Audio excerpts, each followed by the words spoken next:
Gone are the days where you could just put a property on Airbnb and it would be super successful. You can make around $50,000 a year. If you're like the 90th percentile near the top, you can make about $90,000 per year. Wow. Pool, obviously would you say that's a must? That's a must-have. Okay. Absolutely. If I had maybe $500,000 and maybe the other scenario be if I had $1 million, what would you do with each one of those scenarios? Where would you buy? What would you buy? Hey guys, welcome to our channel. Today we're going to be going into short-term rentals. And so today I have a short-term rental expert, Jeff. Hello. Good to see you, Bryan. Just background for you guys. I've known him for a very long time and now he has his own business managing short-term rentals. So Jeff, tell us a little bit about yourself. I know I've kind of already said a few things, but tell us more. Yeah, so grew up in Florida, Southwest Florida. Have a wife and 3 young kids. My wife and I, we bought our first home and it had a bonus attic above the garage. It was unfinished and we thought, okay, what should we do with this? Should we turn it into a rock wall, rock climbing gym sort of thing? And then we thought, how do we do an Airbnb? So we, completely DIY'd it. We set it up, renovated it, listed it, and ran it for a number of years. Wow. And it was really successful. And then, we saw that, we're like, okay, let's keep going. So we did the same thing with the part of the house we lived in. And we rented that out, moved out. Yeah, and the rest is history. We started managing and owning more short-term rentals and doing it for our owners and helping them reach lots of success. That was in San Carlos or? Yep. San Carlos. So if you guys don't know what San Carlos is, it is a community of single family homes, usually older homes. Right. A lot of them do need remodel and it's a great place, no HOA, so you can do short-term rentals there as well. Yeah, you can make your property however you want. That's and do awesome. a lot of things. So tell me numbers on that specific property. How much was it bringing in? Keeping in mind that obviously it was a few years ago, so things have changed. Yeah, so we purchased it in 2016. Okay. We paid $240,000 for it. It was a 4-bedroom, 3-bath, like 2,800 square feet. And when we, so I can give you the numbers when we were operating both at the same time. So I think in 2022 we made $90,000 off that, running both of those. 2023 was around 80,000. 2022 was the peak for short-term rentals. So it went really well, but since we had a lot of equity, we decided to sell it, and we wanted to buy a vacation rental in the mountains with that. That's awesome. Yeah. So where would you say that property in today's market, if you had it the way it was set up, I'm guessing it's probably worth what, maybe $400,000, $450,000 in today's we sold money? it for $550. Okay, market has gone down though. Yeah, it's sticking around there. Okay. Yeah. So how much do you think it could make? 90,000? Yeah. I'll go into this more. It depends on a lot of things. Depends on, at the time, vacation rentals have gotten a lot more competitive. You need more amenities to stand out. So the bar has raised. The way you manage it matters a lot. But assuming you got great management, you've added, a few extra amenities, it has the potential to make that. That's awesome. I would say. But that would probably be the upper end. So Jeff, tell me a little more. So are there specific areas in Fort Myers and Cape Coral that you would suggest for short-term rentals? Yeah, I would say in general, so we'll start with Fort Myers. The beach is the greatest draw for the market. People, that's why they come.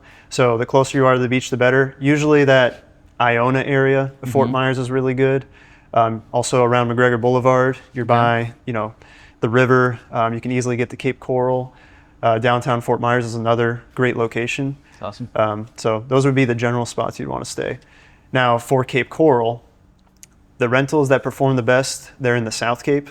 Okay. That's where a lot of activity is that people want to participate in. And usually anywhere in South Cape could work, but if you're next to the Cape Coral Yacht Club, you'll do even better. Okay. And you want to have a canal, I would say. Okay. Canal, location-wise, the closer you are to the Caloosahatchee, if you're attracting boaters, that's a big draw. But everybody wants that water view at the very least. So even if they're not a boater, they still think that's very valuable. That's awesome. Would you say southeast or southwest?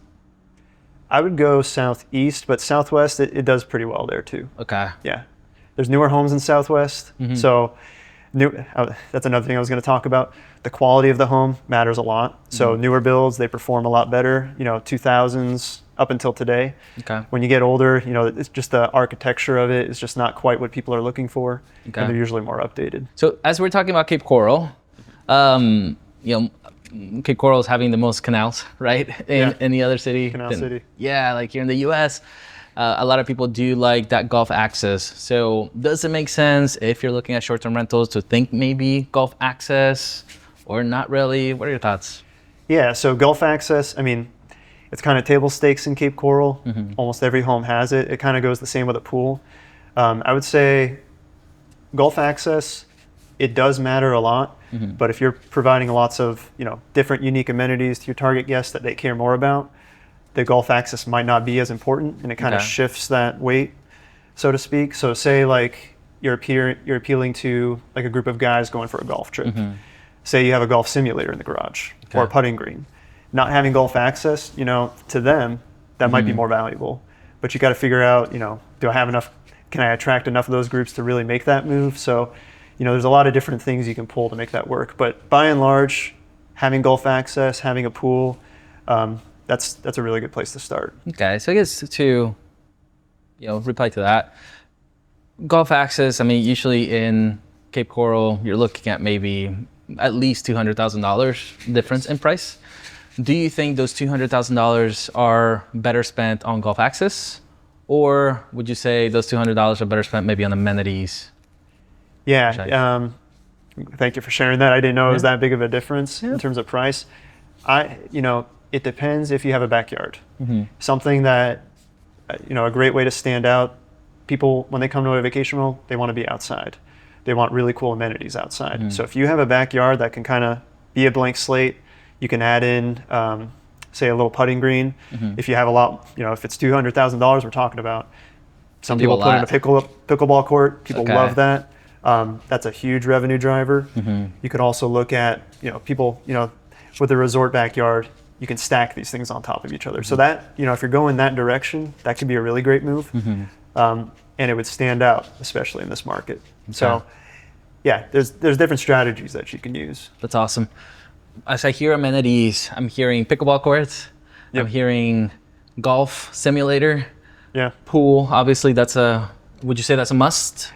That's a must-have. Okay. Absolutely. Do you think a successful short-term rental could go on without a pool? I would say you'd be climbing uphill a long time. Every time, when people come down to Southwest Florida, want a pool. They want a pool. And since everyone else has it, it's going to be very difficult to compete without that pool. Again, if you are appealing to a certain crowd, a certain time of year, it could work, but you have to see if there's enough demand to make that move. But by and large, everyone wants a pool, so that would be the best way to go. Okay, jacuzzi? So that matters more in mountain markets because it's colder there. People want to get in a hot tub. Down here in Southwest Florida, it's already hot. People do appreciate it, but it's not as big of a revenue driver as it would be in other markets. Okay. And as far as amenities, what else? So again, pickleball courts, we talked about golf simulator. Yeah, and pickleball court, golf simulator, we're just now starting to see these in our market. If you look at Bradenton or Clearwater, those are the properties that have all those things, and they're making $200,000 to $250,000 a year. It's kind of crazy what they're doing, but in our market, that's not really happening yet. Yeah. To stand out here, you don't have to go that far overboard. You could do just the small putting green. Okay.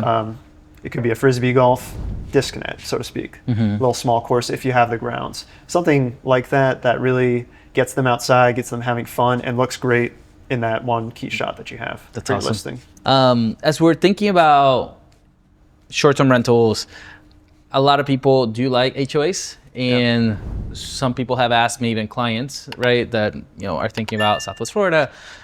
Are there HOAs that allow Airbnbs? I know maybe one near the beach. I think the Tennis Bath Club on Fort Myers Beach that does allow them. Yeah, they're going to be few and far between, most likely at the beach because that's what the economy is all about there.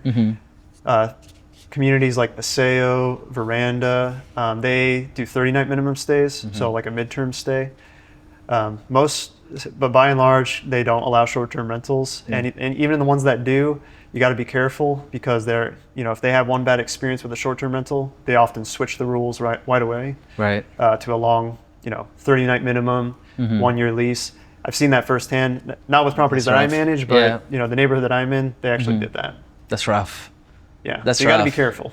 Yeah, imagine being an investor and you spend all this money in a property that you think you're going to Yeah, short they term, switch and the then rules on you. that's crazy. I can't imagine that. Well, that yeah, must and be, with the downturn in prices we had, it was pretty bad for that investor because they bought at the height of the market too. So you would say overall, just steer away from HOAs as you're thinking about short-term rentals. I would. It's just too much risk. Understood. Because again, you're putting hundreds of $1,000s into this property, and if this is, if you have to make money in order for this to work, Yeah. it's just too much risk. So talk to me. So we're talking about HOAs, yes. Now, outside of HOAs, are there any areas that you can think of that maybe don't allow or have restrictions on short-term rentals, even though it's outside of an HOA?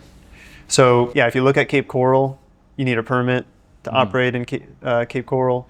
You have to pay, I think it's a $350 fee, make sure you have the right checks in place. Yeah. So it's a little bit, there's some more hoops you have to jump through, but as long as you do what they say and get the permit, you're open to operate. Okay. And you have to have a 6-night minimum. That's the key 6 rule. nights. That's right. That's in Cape Coral and Fort Myers, or just Cape Coral? Just Cape Coral. Okay. There's a lot of people that don't do that, but since they're increasing the fees that have to be paid, they're stepping up enforcement. So you got to be careful. Now in Fort Myers, there aren't rules, so to speak, for short-term rentals. Okay. So you just want to make sure that you're a good neighbor. You're not creating a problem that could eventually bubble up to regulation. But by and large, it's very short-term rental friendly. There's some cities that restrict certain zones that can allow short-term rentals, or a certain number of short-term rentals in the city, and you don't see that here. Okay. We talked about Cape Coral, the South, being very beneficial or lucrative from an Airbnb perspective. I don't think we talked much about Fort Myers. Do you know any, like I think of San Carlos, like, you had the experience there. You mentioned downtown. Any other areas that you think would be beneficial? Like I'm thinking Tanglewood, Whiskey Creek, you mentioned McGregor, like anything around there, correct? Yeah, McGregor, it depends. Again, it depends on having a bigger property, having a nice property, and the way you set it up with design and amenities. Okay. So, I think a property could perform really well in those areas if they did the investment, if they were really good about setting it up the right way. But, the level of competition here, it's getting stronger, but, it's still not quite at the level that you see in other markets where, you see very professional operators doing this. It's still, people have a second home, they're doing this on the side, they might not be doing it full time. So you see a lot of that, and, the numbers still reflect that. So there's an opportunity to improve. Let's talk about numbers. And so tell me, in your experience and as you analyze some of these deals, what can somebody expect from a 3 bedrooms versus a 4 bedroom, pool, no pool, golf access, no golf access? Tell me more. Yeah, so the great thing about short-term rentals is there's a ton of data out there. You can see, what properties are being booked at what nightly rate, how much they're making per year. Interesting. So if you look at, let's just use Cape Coral. There's a lot of rentals there and great data. So if you look at like a 3-bedroom property, you can make, if you're an average property, you can make around $50,000 a year. If you're like the 90th percentile near the top, you can make about $90,000 per year in gross annual revenue. Wow. Now, the average property, it has a pool. It's on the canal. The house looks nice. It's not like older than the 90s. It might be 2000s up until today. And it might not have, a bunch of amenities or unique things about it, but nice photography. But if you go onto the other end of the spectrum, the 90th percentile properties, they have all those things that I mentioned, very new, updated, the best photography. They also have some amenities like a putting green. They could have, boat access for people, a theater room, a game room. People typically do that in the garage. So they have all those things that most don't. Okay. And also like a unique design to it that really stands out. So I'm thinking here, $50,000, that's just average property. Yep. Why would somebody do long-term rentals? I understand, yes, it's maybe less hassle, but I guess in your shoes, would you do a long-term rental in Southwest Florida, or would you just put all your properties on short-term rentals? Yeah, I'm a bit biased, but I would do short-term rentals. Okay. There is more cost, you have the cleaning costs, the supplies, the wear and tear. I don't think it's that much different, but there is, I would say, a higher standard because, you got to treat it like a hotel. Right. Everything has to work. they can't have issues with a long-term rental. They might be willing to, endure more than a short-term rental guest. It is a lot more work. You have to have the right system set up, the software, people on site that can help support it. So, Right. but I mean, the opportunity is huge if you do this the right way. And some properties, the cost versus the revenue might make sense to do long-term rental, but it's a lot harder to do these days. Yeah, like I'm thinking, I mean, a pool home in Cape Coral, if it's average, it's not making more than $2,500 a month. Yeah. It's like, I mean, this market is not happening. So $2,500, I mean, you're talking about 30,000 versus 50,000. Yes, you have cleaning fees and so on, but if you can put more into the house and put amenities, it doesn't make sense. Yeah, I mean, in a lot of Thoughts? cases Yeah. it does. I mean, there are so many short-term rentals, and you don't have, I mean, yes, there's a lot out there, but you just have to be one of the best. Yeah. So if you're one of the best, people are still going to book you first. It's not like you're going to be competing with everyone out there, Yeah. because if you're much better than them, then it's like you're on a class of your own. Talk to me about furniture, right? Because obviously it's not a long-term rental in which you can just be like, okay, here's the house, bye-bye, right? Like you have to, furnish it. How do you go about it? Do you use a designer? Like, what does that look like? Yeah, so, if you can afford it, a designer is a great move. Okay. Because the nicer your property is, the more willing the guest would be to pay more to stay at that property. The one key thing you need to remember when designing your property is not to make it appeal to you. You don't try to use your own taste. You need to think about what appeals most to your guest. Okay. So, and you can do that by just going on Airbnb, looking at listings, see which ones are doing the best, and see what they're doing. Usually it's more modern, mid-century modern design. Things that are more colorful. When people are on vacation, they don't want to go to a place that just looks like their house. They want a place that stands out, it's different, it gives them a whole new experience. Right. And the more you do that, the more interested your guests will be. So, Awesome. if you have those skills in design, yeah, you can definitely do it. But if you don't, then I'd be very careful, because you're going to be putting a lot of money, and it might not move the needle much for you. Do you have any idea how much usually they cost? Range? Yeah, I've spoken to a few. Just when we designed our own short-term rental, and we just got quotes. It could be around $3 a square foot, $4 a square foot. Okay. And that would just be for like the virtual design. They tell you all the items to buy, put in a spreadsheet, the cost. Then it's like around $10 to $12 a square foot if they come on site and implement it and bring Costly. it to life. Yeah. Yeah, so those are just ballpark numbers that I've seen. Tell me more. If I had maybe $500,000 and maybe the other scenario be if I had $1 million, what would you do with each one of those scenarios? Where would you buy? What would you buy? Tell me more. Yeah, so $500,000, I'll just assume that's like the purchase price, so to speak. So if you have that, I would focus on Cape Coral. Okay. 3 and 4 bedrooms, make more than Fort Myers. Have a pool, be on the canal, try to find the newest home that you can in South Cape Coral. And if you have a backyard, more space the better, so you can work with it to add some amenities. And you have to budget for the amenities, the design, and the upgrades. A good rule of thumb is about 20% of the purchase price. Okay. So if it's a $500,000 house, $100,000, so we'll go down to 400, 20%, $80,000 budget, because you really want to put the investment there as well. You can have a very nice home, but it'd be bare, and your guests have nothing to do there other than sit and look at each other and talk. You really want to make sure that you invest in that as well. So that would be that scenario.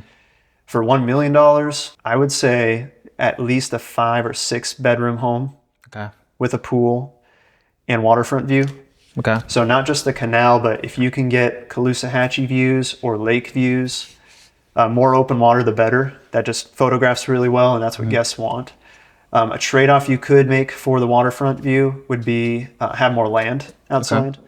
That gives you more privacy, makes it feel more like an estate type feel. Right. And it gives you room to work with to put things outside. So you could eventually invest in some of those bigger amenities and make it feel like it's someone's private resort. What would you say land-wise? Would you say quarter acre minimum, more?